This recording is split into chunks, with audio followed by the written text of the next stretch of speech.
Olá, boa noite. Começa agora o Terra Viva DBO na TV.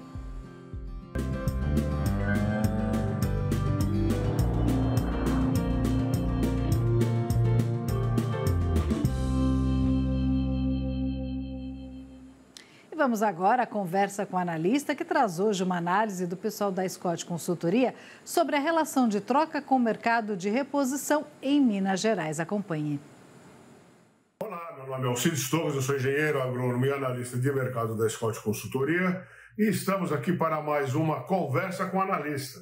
E o papo de hoje é sobre o mercado de reposição.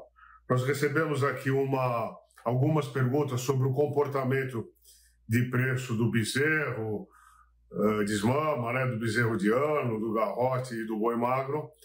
E a pergunta veio justamente de um pecuarista lá do Mato Grosso do Sul, porque a gente teve uma geada, no dia 26 de agosto, na segunda-feira da semana passada. Isso deixou esse pecuarista preocupado, e a preocupação dele a gente pode imaginar que seja de todo mundo que tenha, ou esteja comprando, ou esteja vendendo bovinos para reposição. Mas de acordo com o levantamento da Scott, quer dizer, o que ele achou? Teve a geada, queimou o pasto, então vai ter uma sobreoferta, e essa sobreoferta vai fazer com que o preço caia, tá? Mas não foi isso que aconteceu. No levantamento de preços feito pela Scott Consultoria, aconteceu o inverso. Todos os bovinos para reposição subiram de preço, macho, e as fêmeas para reposição do rebanho também subiram de preço, tá? Então a geada em nada impactou o mercado e os preços estão seguindo a sua trajetória normal, tá? Os preços subiram, vou citar aqui um exemplo, tá? O boi magro subiu 4 na comparação feita semana a semana, o boi magro subiu 4,08%, a bezerra de ano subiu 4,25% e por aí vai. Teve categorias que subiu mais, teve categorias que subiu menos, mas todas elas com preços positivos. É isso aí, desejo a todos bons negócios, boa saúde e até a próxima. Obrigada, até a próxima. E se você tem alguma dúvida, mande a sua pergunta para o WhatsApp do canal Terra Viva, DDD 11 94 174 0716. E não esqueça de dizer seu nome completo, a sua cidade e o seu estado. E a Expo Inter faturou mais de 8 bilhões de reais e superou o faturamento do ano anterior. Foram 9 dias de uma feira que aconteceu para marcar o recomeço da agricultura e do campo do sul do país. Essa Expo Inter aqui, com o chamamento, foi superado. Na quinta-feira nós já tínhamos superado toda a venda do ano passado. Então esse ano, já sexta, sábado e domingo, foi tudo a mais além do movimento do ano passado. Foi uma das melhores Expo Inters, que a gente já fez, já teve aqui, eu acho assim. Teve para nós em vendas uns 30% a mais do que no ano anterior. Foi surpreendente a participação do público em geral, Com quase 2% a mais comparado ao ano passado, a feira superou os 8 bilhões e 100 milhões de reais. Passamos de 8 bilhões de reais, vamos lá. Crescemos 1,41%. Os números mostram a grandeza do evento que simboliza o recomeço. O setor de máquinas e implementos agrícolas lidera o setor com mais de 7 bilhões em vendas, tendo quase 1% a mais comparado ao ano passado. Na sequência, a venda de animais e também o setor automobilístico e agricultura familiar com 25% comparado ao ano passado. Os números que aqui foram apresentados por si só demonstram a importância da realização desta feira. Quando a gente está falando desses números, a gente está falando de movimentação econômica que reflete em emprego e renda para a nossa população. Um dos temas citados na coletiva de encerramento foi o movimento SOS Agro. O setor afirma que mesmo com os bons números, ainda há muito que ser feito. Relacionada com o que a categoria pede, uma das áreas que mais teve queda foi a compra de insumos, redução de quase 60% comparada ao ano passado. E a 48ª Expo Inter já está com data marcada, de 30 de agosto até 7 de setembro de 2025. E o DBO na TV vai para um rápido intervalo. Até já. Impresso ou digital? Se você quer o melhor conteúdo para a pecuária, fique com os dois. Tenha sempre seus exemplares da DBO à disposição, no escritório, na caminhonete ou ao alcance de seus colaboradores na fazenda. DBO é fonte de conhecimento, reportagens de campo, matérias, artigos e análises de mercado. Entre lá na nossa loja no portal DBO e faça sua assinatura impressa e digital ou só digital. 28 milhões de hectares de pastagens têm algum nível de degradação no Brasil, segundo a Embrapa. Sobre este assunto, eu converso agora com Ed Carlos de Souza, engenheiro agrônomo e doutor em ciência do solo. Está aqui no telão já. Boa noite, obrigada pela participação. Boa noite, eu que agradeço. Conta pra gente, 28 milhões de hectares é um número alto? A gente sabe que é grande, mas para esse assunto é um número alto? É sempre um número alto, né? Nós pensarmos em 28 milhões de hectares, nós estamos falando aí algo em torno de quase 100 milhões de animais que nós poderíamos estar colocando nessa área. Então, para a gente ter uma magnitude, né, em um rebanho de pouco mais de 200 milhões no Brasil. Então, nós realmente temos que considerar que esse valor é um número bastante alto, e que nós precisamos, de alguma forma, reverter esse número. Ou seja, então mostra também da importância da integração lavoura-pecuária, né? Para o sistema atual que a gente tem, de como o pecuarista precisa fazer essa virada de chave, né? Essa virada de chave, ela pode, né, obviamente, ser feita de algumas formas, entre elas os sistemas integrados, né? Mas também aquele pecuarista tradicional, o que é só pecuarista mesmo, também hoje a ciência, né, tem muita tecnologia sendo gerada e já de conhecimento no Brasil, e que a gente só precisa começar a fazer com que esse conhecimento chegue até o nosso pecuarista. E é claro que quando nós pensamos em sistemas integrados, nós estamos falando em um nível um pouco mais acima, em que nós podemos, sim, recuperar pastos degradados, não só isso, né, usar a integração para a recuperação, mas também manejar melhor pastos em áreas de integração.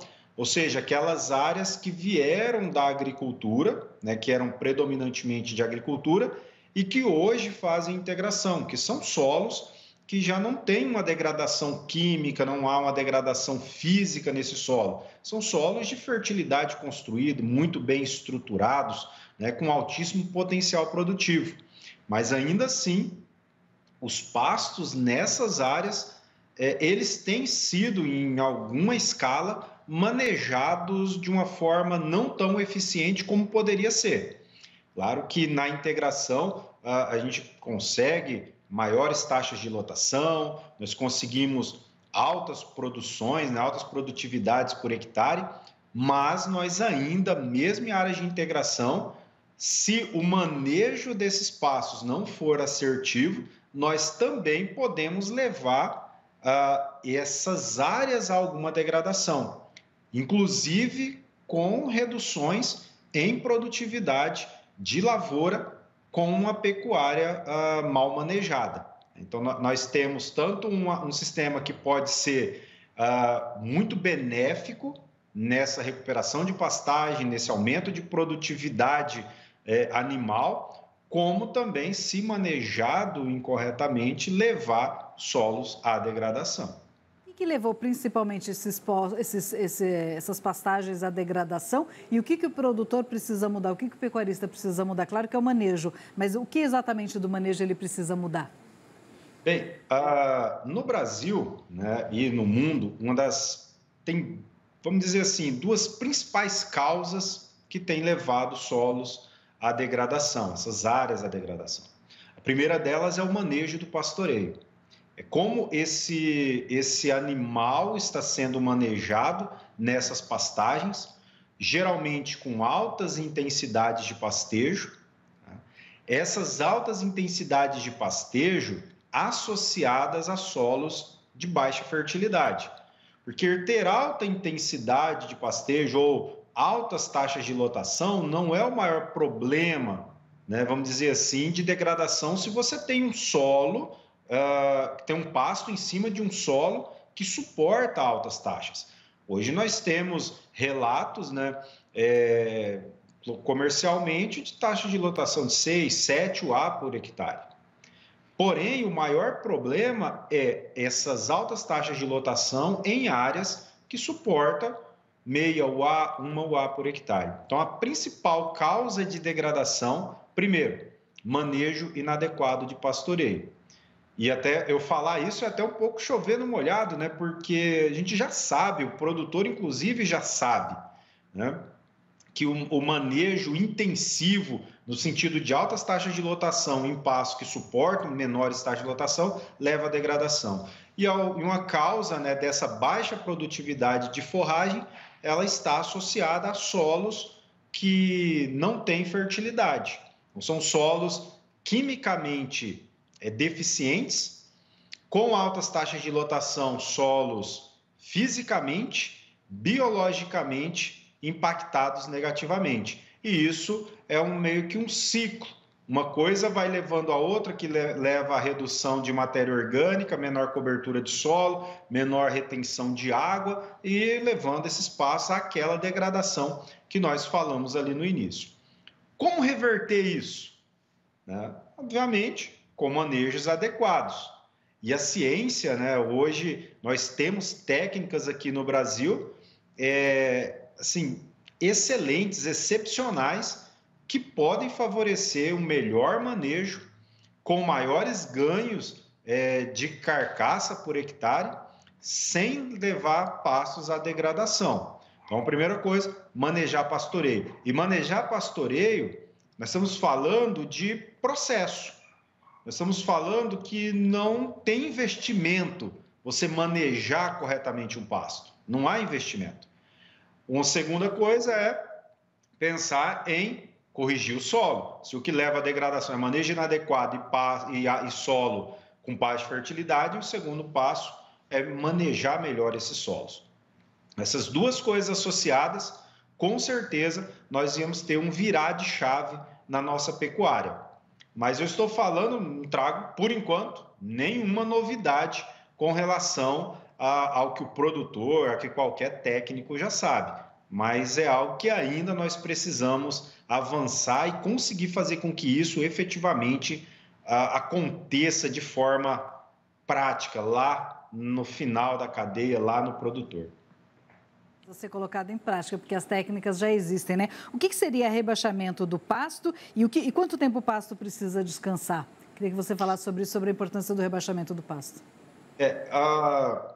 Tem o professor Paulo Carvalho, da URGS, talvez hoje um dos maiores especialistas em pastagens do Brasil, ele fala o seguinte, que pasto que precisa descansar muito é um pasto cansado. E nós, hoje, se fala muito em manejar pastos, fazer o rotativo, como se isso fosse algo que efetivamente ia salvar a nossa pecuária. Mas se nós pegarmos trabalhos, né, baseados em ciência e comparar um sistema de manejo de pasto em lotação contínua ou rotativa, se as condições, taxas de lotação, de fertilidade são conduzidas da mesma forma, não há vantagem em você rotacionar ou manter em pasto contínuo, se o manejo for adequado para as duas situações. Porém, o que nós trazemos, né, talvez de novidade nisso, é que a gente pode manejar pasto hoje não baseado em planta, ou seja, como a maioria dos manejos que nós temos aí. A maioria dos manejos o pasto acumula, a gente coloca animal, rebaixa bastante, tira esse animal e deixa esse pasto descansar por 20, 25, 30, 35 dias. Porém, quando nós olhamos o manejo do pasto na perspectiva do animal, do comportamento ingestivo do animal, ou seja, quando nós pensamos em otimizar o curto tempo que o animal tem pastejando, aí nós começamos a não olhar só a planta, mas principalmente o nosso foco, que é o animal. Por exemplo, se eu soltar o animal em uma área, ele tem que, a cada bocado que esse animal der, ele tem que captar o máximo de comida, ou seja, o máximo de comida no menor espaço de tempo possível, porque ele tem que fazer outras atividades, entre elas ruminar, no bebedouro, no sal, as atividades recreativas que esse animal faz.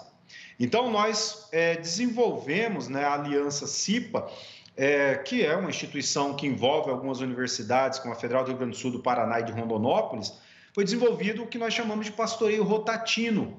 O pastoreio rotatino, ele leva em consideração o comportamento desse animal em pastejo e não simplesmente a planta. Nós soltamos um animal e perguntamos, com as tecnologias que nós temos, qual estrutura de pasto esse animal quer comer. E em cada bocado que ele der, onde ele vai captar mais comida? Então, nós definimos o que seria a estrutura ideal de pastejo. Só que nós precisamos saber, em cada bocado que o animal der, nós temos uma estrutura ideal para que esse animal capte o máximo de alimento. Mas tem que ter um momento em que esse animal ele vai começar, quando ele der um bocado, ele começa a captar menos comida. Ou seja, ele está perdendo eficiência na captura de alimento, que aí seria a altura de saída desses animais. Por exemplo, vamos pegar... Só vou pedir, a gente só tem mais 30 segundos, só pedir para você fazer a conclusão final e encerrar só essa parte. Está interessante da rotação, da rotatividade, mas eu preciso só encerrar, por favor. Perfeito. E o que nós definimos? Que a altura que esse animal teria que rebaixar a máxima do pasto é 40%. Ou seja, se eu coloco um animal num pasto, numa altura ideal, um marandu, por exemplo, 40, ele tem que sair com 24. Se ele sair abaixo de 24, ele perde eficiência e isso faz com que esse animal ganhe menos peso, esse animal produza menos por hectare. Então, hoje nós definimos com essa metodologia que talvez a altura de rebaixamento ideal seja 40% da altura máxima de entrada desse animal na área. Ótimo, perfeita explicação. Infelizmente não tenho mais tempo. Obrigada pela participação e até a próxima. Eu que agradeço. E o DBO na TV vai para um rápido intervalo. Até já.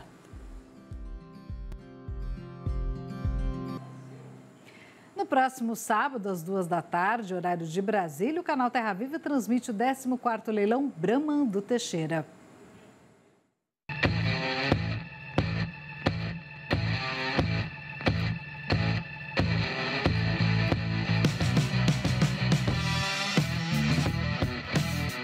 Estamos aqui na Fazenda de Diamante hoje, filmando a tourada, que vai para o leilão dia 7/9. É o Brahman do Teixeira. Vai ser às 12 horas, horário do Acre, 14 horas, horário de Brasília. E eu queria convidar todos os pecuaristas, produtor rural, empresário do Brasil afora aí, para assistir nosso leilão. A tourada está muito boa, muito bem avaliada. E estamos aí esparramando genética Brasil afora. A nossa seleção é baseada num trabalho de seleção a pasto, onde esses touros são criados e recriados a pasto e terminados a pasto também. A gente acredita que esses touros são reprodutores funcionais, que vão poder produzir em todos os lugares aí do Brasil. A gente tem um rigor de seleção bastante severo aqui. Nossos touros são reprodutores bom de aprumo, bom de umbigo, bom de raça, avaliados pelo PMGZ e avaliação de carcaça pelo aval. Touros com idade média de 26 meses, 610 quilos e 36 centímetros de perímetro escrotal. Esses touros irão agregar no seu plantel, no cruzamento com a vacada Nelore, aumentando peso, fertilidade e habilidade materna. E sem falar na mansidão do gado, que se adapta muito bem a qualquer tipo de manejo. Gostaria de convidar os amigos produtores rurais a acompanhar nosso leilão, é o 14º leilão Brahma do Teixeira. Ocorrerá no dia 7 de setembro, transmissão Terra Viva, pela leiloeira Estância Bahia. Leilão Brahma do Teixeira, vai ser às 14 horas, horário de Brasília, 12 horas, horário do Acre. E venha ver o que tem de melhor da genética do Brahma do Teixeira. Gostaria de convidar os amigos para o 14º leilão Brahma do Teixeira. Estou convidando todos vocês para assistir o leilão. Conto com a audiência de vocês. E vamos agora para as informações do mercado do boi gordo e as cotações nas principais praças do país.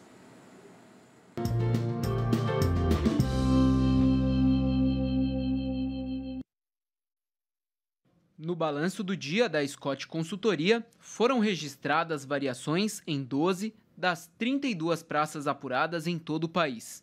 Em nenhuma delas o preço caiu.